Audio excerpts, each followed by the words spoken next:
آیا در تاجیکستان در نزد قانون همه برابر هستند؟ چه منصبدار و دارا یا نادار و فقیر یا به قول مردم صاحبدار و بی صاحب؟ بعد چند حادثه با شرکت فرزندان منصبداران از جمله پسر رکتور دانشگاه اسلامی، پسر وزیر سابق انرژتیک علیشیر گلوف که برای جنایت قانونشکنی جزا گرفتن، بحث سری نابرابر بودن مردم عادی و منصبداران دارا در برابر قانون افج گرفت. پسر رکتور در صدمه یک آوازخوان با استعداد را کشت و به 3 سال زندان محکوم شد. پسر وزیر سابق برای زن و زنی فقط 7 روز را پس پنجره سپری کرد. یا دانیار نبیف، یک پیرمرد 80 ساله را برای کمک مالی به اعضای زندانی حزب ممنوع نهضت اسلامی به 7 سال زندان محکوم کردند و بعد چندی درگذشت. وزارت کارهای داخلی آن زمان گفته بود در نزد قانون همه برابرند. در واقع چنین است؟ موضوع صحبت گپ آزاد همین است و مهمانان ما سیاستشناس سیف الله سفرов معاون پیشین رئیس مرکز تحقیقات استراتژی نزد پرزیدنت تاجیکستان و وکیل مدافع جمشید یاروف از اروپا. سلام بر شما و درود بر بینندگان. و محترم سیف الله سفرов، از شما شروع میکنیم و با این بند قانونی اساسی و یا کنستیتوسی تاجیکستان که گفته است همه در نزد قانون و سود برابرند، واقعا چنین است؟ همه برابرند؟ مرحمت. من سر کنم. بله مرحمت. سلام با شما و بینندگان عزیز. البته موافق کنستیتوسیای جمهوری تاجیکستان و موافق قانون‌های جاری همه شهروندان در تاجیکستان برابر حقوقند. برابر حقوق بودند و در عمل تطبیق شدن همین قانون‌ها نه همه وقت میسر میشود.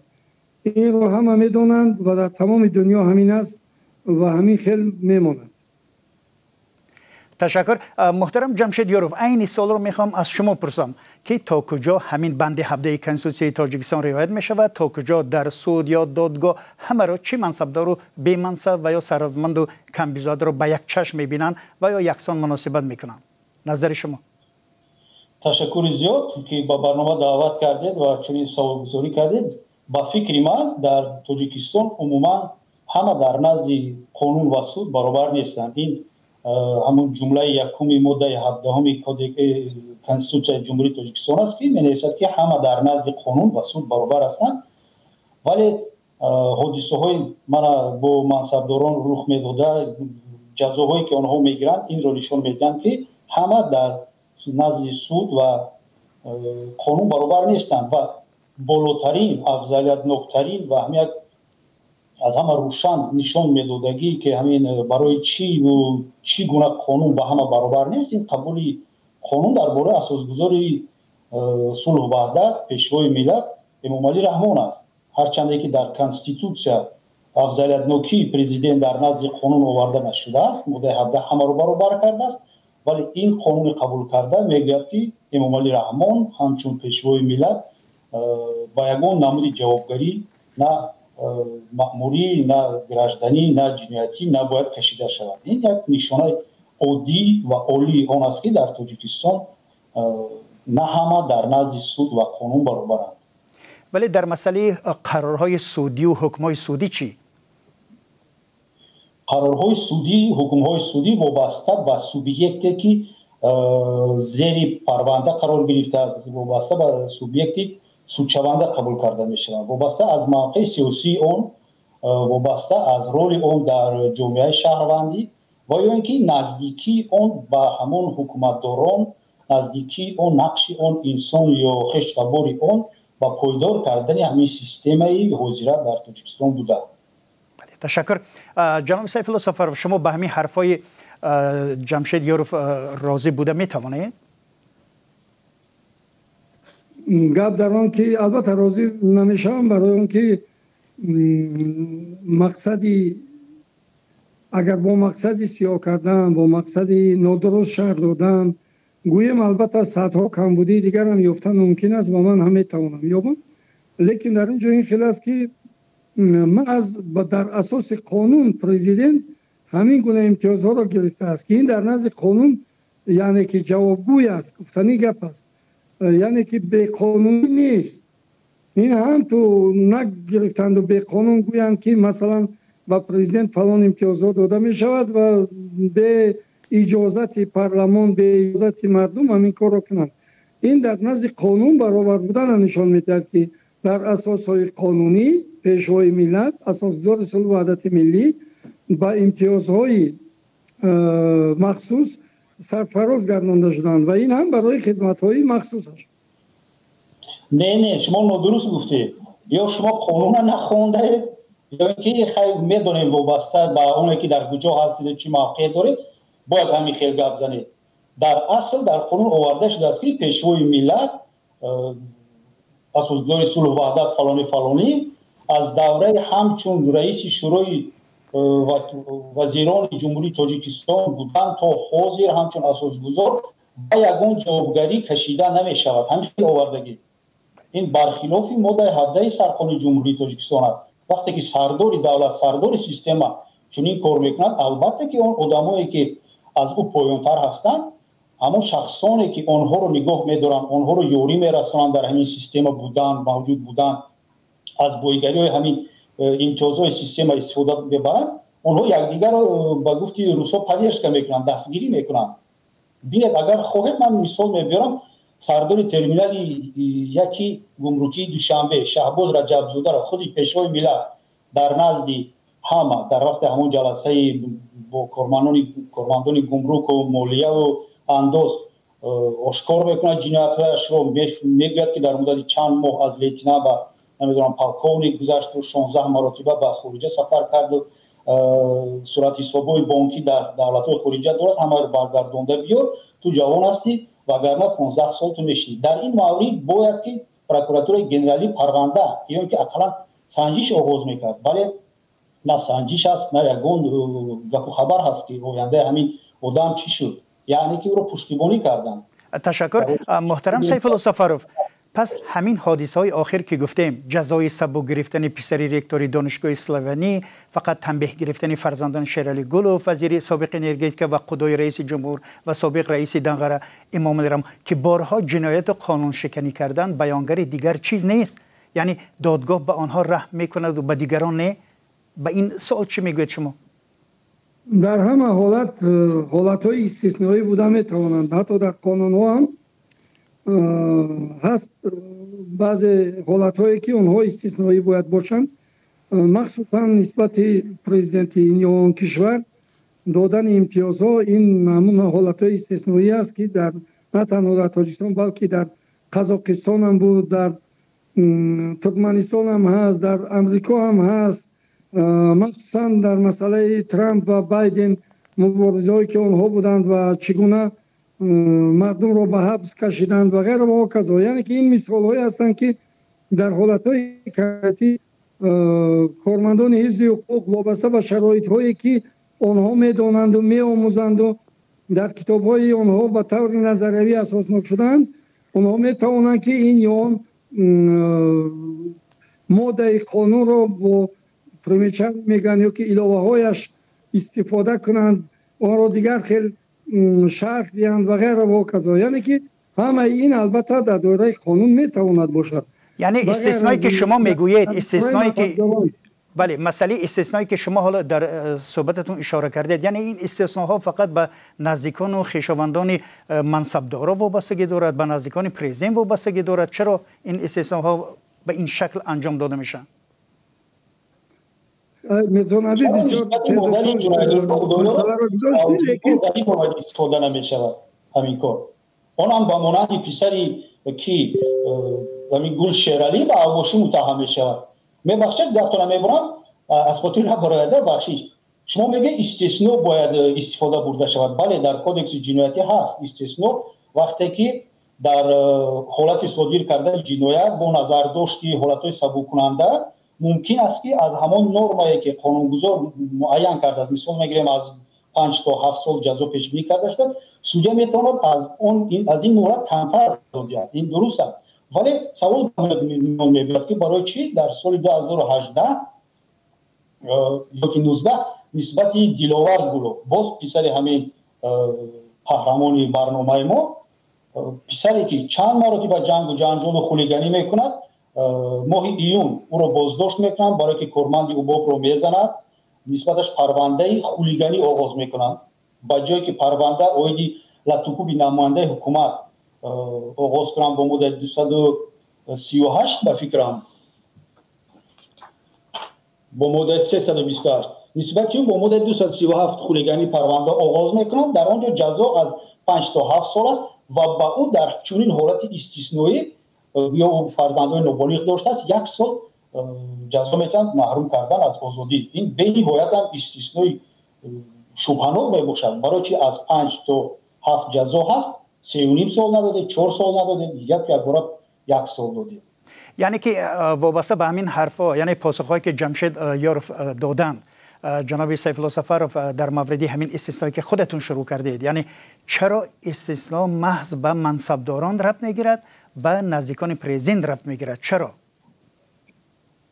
این گپ هم اساس ندارد که فقط برای منصبداران و پرزیدنت استثنا است. استثنا در حالتهای دیگر هم می شود. مثلا استثنا با کی بود استفاده برده شده است؟ نسبتی کی؟ جمشید جان یک دقیقه آرام باش، من گپ زدن ده گپ نزن. خواهش میکنم با احترام با هم بله برنامه رو پیش میبریم. مرحمت سیف الله سفروف. ما باید که یکدیگر را احترام کنیم. این خیلی موبایل گپ من و نپر. نه شما را میگم من با مثال گپ زنید دکتر، من همین گفتنی هستم. نه شما خودتون اعتراف کردید که در بله محترم سیف الله سفروف مرحمت ایستد که مزونابی استد من شرط من اول جواب ندادم. بله بله مرحمت نموندید گپ زدن. مرحمت گپ در آن که خودی جمشید جان هم اعتراف کرد که استثناء هست و خواهد بود. این حالت سبک کننده میگویند یا حالتی وزنی کننده و مثل عرق نوشیدن یا یگان کار دیگر هست در علم حقوق. البته من حق ندارم که کار سودهای تاجیکستان را شرط یا که گیرم و مثلا نادرست حساب کنم. من سودهای تاجیکستان را احترام میکنم و اونها در اساس قانونهای عمل کننده البته اساسناک میکنن، چون که در ما هم ژورنالیست ها هستن، آزادی سخن است و میتوانند که در حالتهای نادرست استثناء کردن یگان چیز البته این مسئله رو به بحث کشند. یعنی که استثناء با استثناء وای دارد، یک فرق دارد. باز استثناء هم میشود که وزنی کننده باشد، استثناء میتواند حالتی سبک کننده باشد که در علم حقوق و در خود قانونهای ما آمده است. از این سبب من فکر میکنم که در مثال 2 نفر فرض کردیم پسر گلوف و یک نفر دیگر نمیشود که تمام منصبداران را گناهکار کنیم و گوییم که فقط منصبداران را حمایت کرده میشن. من میدونم که 10 زنها را همین گونه از سود جواب دادن، مصفدا و مردا و دیگرها را جواب دادن، لیکن درباره اونها هیچ کس گپ نمیزنه. چرا؟ تشکر. مثال‌های مثبت هم بیارید، وقتی که منفی میبیارید یعنی مثال‌های مثبت هم آوردن نکرد. من فکر میکنم مثال‌های منفی جواب ندید. شما گفتید چرا درباره استثناء نسبت زنان و مصفدان شما سخن نمیرانید؟ گفتید شما درست گفتید.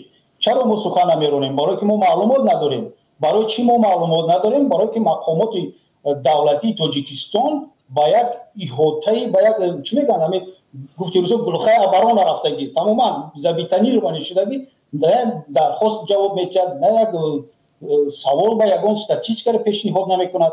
این خیلی نمیشه در مدت 6 ماه یک مرتبه در مدت 1 ساعت با سوالای ژورنالیستان جواب دهند. اگر آنها کشاده میبودن استاتیستیک کشاده میبود ما میگفتیم ها این گلوف و مثال شهباز رجب زاده همگی 2 استثناء بوده است، ولی که صدها نفر رو اینا آزاد کردن، مثال نسبتشون جزای سبکتر دادن. لیکن ما درباره اونها یگان معلومات نداریم. زنگ میزنیم، مکتوب مینویسیم، یگان کس جواب نمیگرداند. از کجا ما استاتیستیک میگیریم؟ استاتیستیک حاضره که در دست ما هست فقط انا همین آدمایی که آزاد شدن. تشکر. حالا به سوال بعدی برمیگردیم. ما همیشه در صحبت ها با مردم این گفتار رو میشنویم که آدمانی به قبل آنها بی صاحب در دادگاه همیشه جزای سخت میگیرن، ولی صاحبداران به مثل مقام رسمی ثروتمند برعکس. همین گفته نشان دهنده فاوریتیزم یا طرفگیری از قدرتمندان نیست به نظر شما جناب سیف الله سفروف؟ گپ در اون که در همه دنیا قدرتمندان موقعشان دیگر است. باز هم در مثال بایدن من به شما گفتم که حتی پرزیدنت امریکا ترامپ رو مثلا قیچی کردن و توییتر و دیگر چیزا شد. یعنی که در حالتهای لازمی قواهای حفظ حقوق و قواهای نظامی میتوانند که این یا آن سفارش را اجرا کنند اگر از طرف دولت باشد یا اینکه از جهت سیاسی مقصد ناک باشد. در این حالت ها ما اینا را رد نمیکنیم. اینا هستند در نه تنها در تاجیکستان. من مثالی از همه بهترش در امریکا هم دیدم، در فرانسه هم این گپ هست و در دیگر جا هم هست.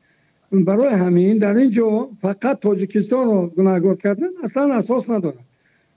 در ما هم هست مسئله استثنایی را باز برمیگردم. در اینجا این خیلی است که موادهایی که در سود می شود و مخصوصا نسبت زنان، جوانان، کودکان، اونها در وسایل اخبار آمد چاپ می شوند. البته با مکتوب های جمشید جواب ندادن ارگان های حفظ حقوق این از صلاحیت آنها وابسته است. می توانند جواب دهند و می توانند جواب ندهند، مخصوصا که این کس در خارج زندگی می کند و ارگان های حفظ حقوق ما هم می توانند که با سوال های این کس من جواب ندهند، چون که در تاجیکستان هستم و شاید شهروندی هم برآمدگی باشم من نمیدانم اینشم. در اونجا در پایان چی نوشتند، از نام کی نوشتند، برای چی نوشتند، یعنی چگونه اساسنامه کردن که این فاکتور برای چی لازم است. تشکر. جمشید یاروف، شما حرفای دارید به سخنهای همصحبتمون سیف الله سفاروف؟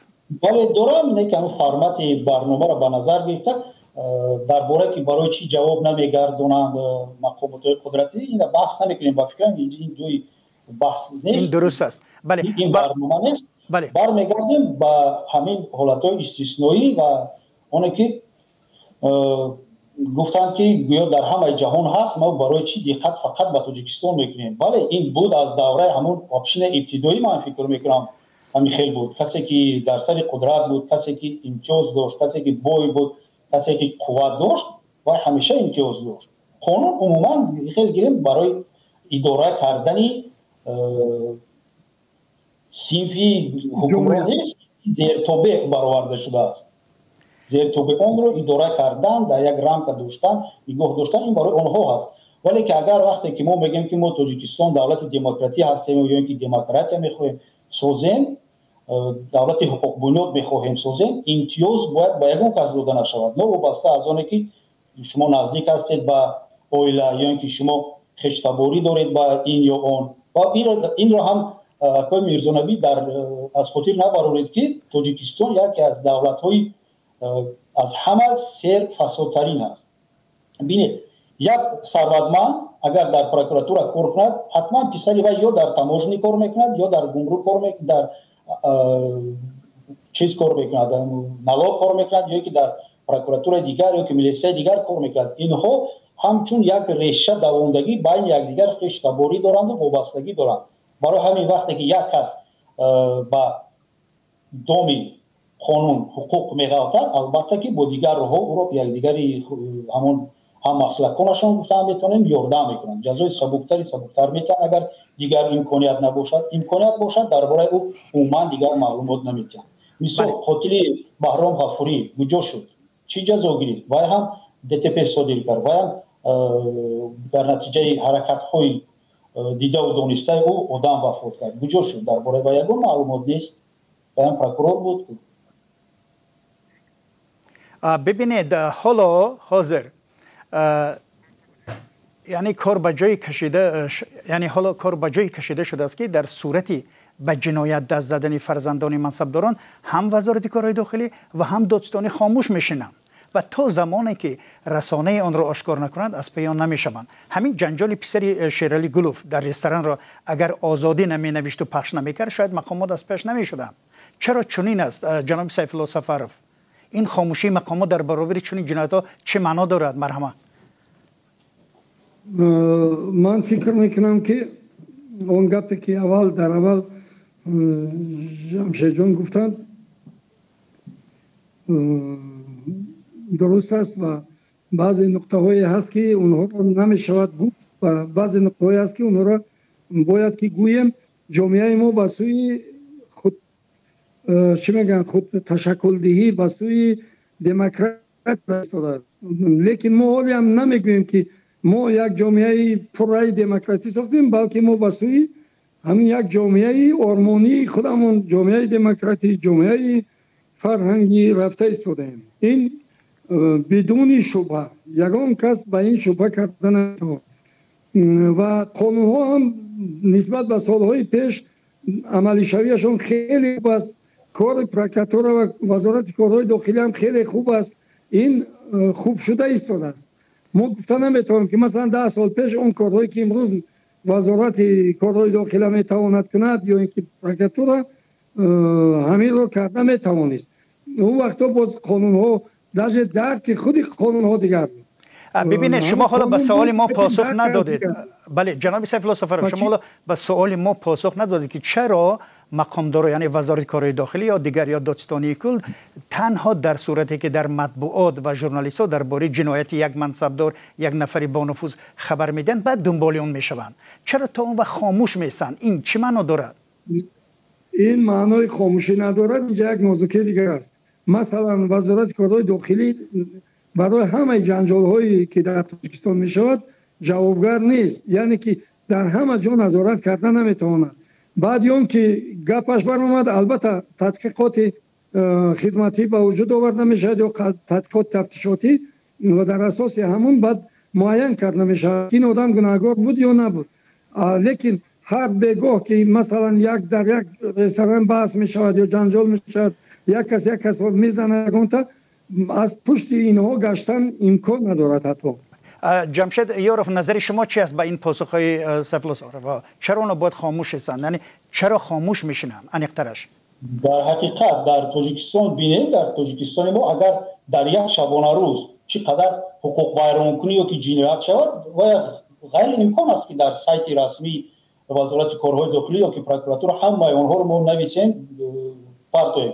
نه که اگر چنین قانون ویرانکنی ها رو شخصانه میکنن که در جامعه یک ابرو دارن، یک نفوذ دارن یا که وابستگی دارن به یگان وابستگی خیلی تباری با آدمان نزدیک به حکومت دارن، حتما باید که این چیزا گفته شود، آشکار بیان کرده شود. بله تشکر زیاد. وزارت های تاجیکستان عموما خود رو یگان مسئول در نزد خلق حساب نمیکنند. تشکر. مسئول پروکراتور نه یگان کس، چون که آنها رو خلق انتخاب نکرده است. آنها تعیین شدن و آنها سخن تعیینگر رو نگاه میکنند. بله تشکر. و حالا در همین فرصت برنامه صحبت سریراهی همکاران ما در پایتخت رو میبینیم که از چند رهگذر پرسیدن آیا در تاجیکستان قانون نسبت به همه یکسان عملی میشود یا نه. این نوار ویدیویی رو میبینیم، باز به صحبتمون برمیگردیم. مرحبا. وقتی که حکومت جمهوری تاجیکستان قانون برآوری میکند، این برای همه اهالی تاجیکستان است، نه اینکه کم بغل. همه برابر است در نزد قانون، همه ملت برابر حقوق دارد، نه اینکه درباره کم بغل یا بای. قانون برای همه برابر، برای همه دخل دارد. اگر فکر خلق هر خیلی است که مثل فرزندای کارکنای بالا مقام میگن جزا نمیگیرن. همه خیلی فهمیده بودن که در سودی اشتراک نکردیم. Вы правильный вопрос задали. Это я правду скажу. Пускай меня рассудит. Нету правды. Камбахал будет сидеть, а бой он гуляет. Я извиняюсь. Камбахал за какую-то ерунду может сидеть 2-3 года. А бой бача может машину задавить и спокойно будет закупаться и гулять на воле. Да, ты бомбром. Ох, и чи бегун босутум накнан. Хастай. Чхел нистай. И найджаба чаймара чина некнорам кабе зана пула میکنه. برای چی مردمی خیل میگن خواهد؟ همه هر یک چیز یک اساس داره. اگر قانون همیشه رعایت شود، قانون همیشه در جایش باشه، هیچ وقت چنین عقیده ها پیش نمیآید. در تاجیکستان خودمون همین خیلی برای همه قانون برای همه یک تایه. یکم جای قانون برای بای برای کمال فرق نکرده. نه مثلا میگن کی فرزندای منصبدارو اگر این وای گفتم میگه آدمای به سوال میگن من نمیگم گپاره برای کارتون چرا الله 2 سال خدمت کردم ندیدم یکم فرزند بای بچه را در خدمت. من کم بغل به حال خود سرگردان میکپن بیارن شو. زای سای تقابوزی میکنه که تقا داشته باشی جریمه وزمین تا گناه وزمین تا سبک میکنه. قانون برای همه یکه نه که هم بچه راست گفت برای کی تقا و سوم باشه خیلی بوی کار بود نشه راست میگه. جناب سیف الله سفرف از شما میپرسیم نظرتون به این حرفای ساکنان چی است؟ مرحبا. نسبت ساکنان فرد درست گفت که آدمان هر خیلی عقیده دارن. موافق فهمیششان، موافق یگان مثالی که از خیش تبارشان هست، موافق همه اندیشه میرونند. یعنی نمیشود که گپی قد کوچگی رو ما همچون اساسی گناهکار کردن حکومت احاتیم. لیکن موجود بودن این یا اون نازکی های گویم که حقوقی موجود هستند، ما را اعتراف میکنیم در بعض جاها همین میشود، لیکن این معنی ندارد که نابرابری در نزد قانون وجود داشته باشد. تشکر. جمشید یاروف خواهش میکنم خیلی مختصر. مرحبا. گویم 90% مردمی که در نوار دیدیم و سخنان ما را تصدیق کردن که برابری نیست و از کجا با خلاصه آمدن در نتیجه مشاهده های حیاتی خودشان، چی در حالت خودشان چی در حالت همسایه خیش تبارانشان. تشکر.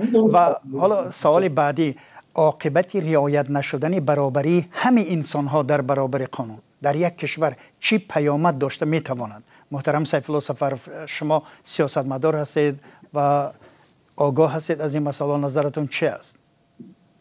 همه وقت در حالت نابرابری اجتماعی، نابرابری حقوقی، نابرابری فرهنگی، نابرابری ملی، دینی، البته پیامدش بد است.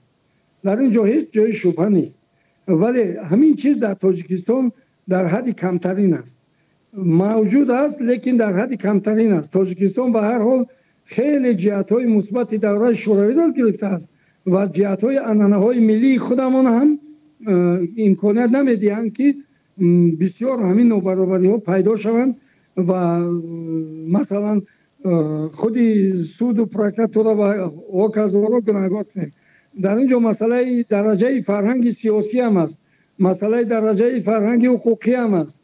اینها حالی هم پایان هستند. اینا را ما نمیتونیم گوییم که بسیار بلند هستند و همه مردم به سیاست دولت سرفهم میروند، همه کارمندان حقوق در خدمت خلق هستند. اینا گفته نمیتونیم، چون که باز هم تاکید میکنم که در همه جای دنیا، در تاجیکستان هم از جمله، همین گونه نازکی ها، همین گونه نابرابری ها موجود هستند و ولی اندیشه ما، کوشش دولت با آن نگرانده شده است که این ضدیت ها، این نابرابری ها از بین برده شوند و این به ما دست داده ایستاده است و نتیجه های ما بسیار خوب است. تشکر. جمشید یاروف، به همین سوال نظر شما چی است؟ خواهش میکنم. هر یک نابرابری چیزی که استاد گفتن، چی در جمعیت باشد، چی نابرابری اقتصادی و باشد و سیاسی و حقوقی و دیگر باشد، عاقبت‌های ناخوب دارد. این در آخر میتواند با آشوب‌ها و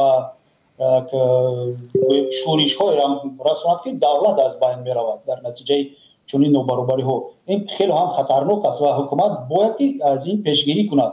تا حال ما نمی‌بینیم یگان پیشگیری، تا حال نمی‌بینیم که حتی جواب داد که شهباز رجب زاده یا اینکه دولت بیگ خیرزاده بسید. برای چی یکی از جوابگری جنایتی آزاد کرده شد، دویمش بعد یک سال وقتی که با 10 سال میتیم بعد یک سال باید آزاد کرده میشود. تو وقتی که خودی حکومت همین نابرابری ها را از بین نبرد، خوفی از بین رفتن دولتی ملی تاجیکستان وجود دارد. تشکر زیاد. و اینجا برنامه ما رو به پایان میبریم، ولی قبل از این یک سوال آخرین خودمون رو مطرح میکنیم که چی باید کرد که عملا و واقعا قانون برای همه برابر و چی منصبدار و چی پرزیدنت و وکیل پارلمان همه در نزد قانون جوابگو باشن.